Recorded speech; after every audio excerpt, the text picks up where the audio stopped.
There's growing concern about the violence the Israel-Hamas war could be inspiring here in Europe. Over the weekend, a German tourist was fatally stabbed in Paris. The suspect was identified as an alleged radical Islamist with mental health problems. Several other European security agencies have made arrests over alleged plots in recent weeks and warn of an escalated terror threat. French investigators say the suspect in the fatal attack near the Eiffel Tower is a 26-year-old Islamist. The first investigations have shown that the assailant recorded a video before the attack. In this video, he swore allegiance to the Islamic State. Authorities believe the man, a French national, became radicalized through contacts on the internet. In 2016, he was jailed for planning to join the so-called Islamic State in Syria. Currently in police custody, the suspect allegedly cited the war in Gaza as part of his motivation for the attack, which killed a German tourist. German Foreign Minister Annalena Baerbock responded to the quote shocking news from Paris, saying in a post on X, "Hate and terror have no place in Europe." Germany has ramped up its own security since the Hamas terror attack in Israel. There are fears crowded areas like Christmas markets could be targeted. Officials have warned of a heightened threat in the country. I'm cautious when making attributions like these. I said that we have an increased risk situation, but I attribute that to the fact that the Middle East conflict is playing a role here too. Police have raided the homes of suspected Islamists and terrorist sympathizers and have recently arrested a 15-year-old boy suspected of planning an attack. He and another person are accused of planning an Islamist-motivated attack on a Christmas market at the beginning of December. The two wanted to detonate a small lorry using fuel to kill visitors at the market. Authorities say they are doing all they can to make Christmas markets in Germany safe, but also warn the risk of attacks by radicalized individuals can't be ruled out. Hob Shindler is the Senior Director at the nonprofit Counter-Extremism Project. Dr. Schindler, good to have you back on DW. All of this brings back memories from a traumatizing time of frequent terror attacks here in Europe. How big is the threat? Thank you so much for having me. Obviously, we do have the conflation of a couple of problems here. Number one, the new terror method of not actually planning complex attacks, but trying to inspire individuals online to conduct attacks independently. And I think the events in Paris last weekend really tragically showed again how big that threat is. And of course, a heightened activity, both by Hamas and its supporters and sympathizers, as well as a host of other terrorist groups, including the Islamic State, who try to take advantage of this current situation to inspire and incite terror attacks in Europe, including in Germany, in order to show relevance, because obviously terrorism only works publicly, and the Islamic State needs to get back in the headlines. Yeah. The Paris suspect was known to the authorities. How prepared are European security agencies to thwart any new acts of violence? Well, he was not only known to authorities, he was actually convicted of a terrorist crime and then had mandatory social treatment after his release for planning the terror attack. The problem is we have many of those individuals, and we have a limited amount of resources to look at all of these individuals all of the time. And preparation such a knife attack takes zero preparation time. It doesn't leave any traces beforehand. So it's really hard. So all try. And of course, the arrest last week in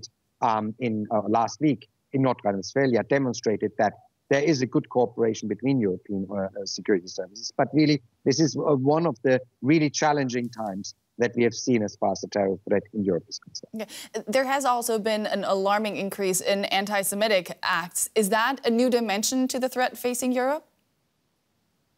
This is just really due to the current nature of the conflict, the war of Hamas against Israel, right? Anti-Semitism, unfortunately, is something that is similar in all of the extremist phenomena, whether it's right-wing, Islamists or left-wing. All of them meet in their anti-Semitism. So it is a common theme, but it's more pronounced now because we do have a conflict in the Middle East of Hamas against Israel. We only have about 30 seconds to go, but I do want to know how online disinformation, because you mentioned it there, is contributing to this escalation. Absolutely greatly. I mean, unfortunately, once again, global platforms fail our societies in protecting our societies. Hamas propaganda and its misinformation is unlimited still in all of the major global platforms. Plus, we do have IS propaganda still flooding into screens and telephones in Germany and in Europe. Online misinformation and incitement is a key, especially when we talk about single perpetrators like the one in Paris. Dr. Hans-Jakob Schindler, thank you so much. More on this, let's bring in DW political correspondent Hans Brandt. Hans, Germany has raised its terror threat level. What does that mean in practice? The most visible result is that there is an increased security presence in the streets and in institutions or in front of institutions that are potential threats. That includes, for instance, Jewish institutions such as synagogues or cultural centers. And it also includes Christmas markets, as we've just heard, that have been attacked in the past in Germany by Islamists and that obviously are being opened now in the pre-Christmas season. So there's a very much increased police presence. I think one also has to assume that there is going to be an increase in surveillance of people who are potential threats, possibly also online surveillance. That kind of thing is not declared publicly, but visible is the increased police presence around Christmas markets at the moment. How concerned is Germany about the spillover here of the war between Israel and Hamas, Hans? The concern is really, really high at the moment. The head of the Interior Domestic Intelligence Agency in Germany last week took the unusual step of issuing a statement talking about this increased threat as a result of the conflict between Israel and Hamas, saying that there was a very raised level of threat at the moment, more so than it has been for a long time. And he was talking about the possibility of there being some kind of cooperation between various radical groups, such as right-wing anti-Semitic organizations and Nazi-type organizations, as well as Islamists, and even some groups from the left who have criticism of Israel. So the focus on Israel, of anti-Israel and anti-Jewish, anti-Semitic activity, that is what the German Interior Domestic Intelligence Service sees as particularly worrying. This has been echoed by the German Interior Minister and by various experts who have said that this threat needs to be watched very closely. And we have seen how closely it has been watched by the arrest of 3 young men in the last couple of weeks. There was even a Christmas market this weekend that had to be closed because of a phoned-in threat. Nothing happened in the end, but the situation is worrying. A German tourist was fatally stabbed over the weekend in Paris by an attacker who was allegedly upset by Muslim deaths in Afghanistan and the Palestinian territories. Is the Israel-Hamas war having an impact across Europe, Hans?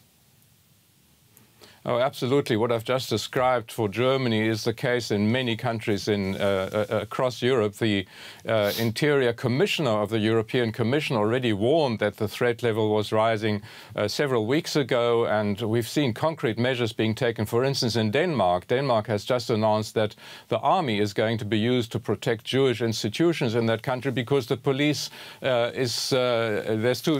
demand on the police is too high. Similar measures are being taken in France and in other countries in Europe. So yes, it's a European problem. Hans, thank you very much. Our political correspondent Hans Brandt there.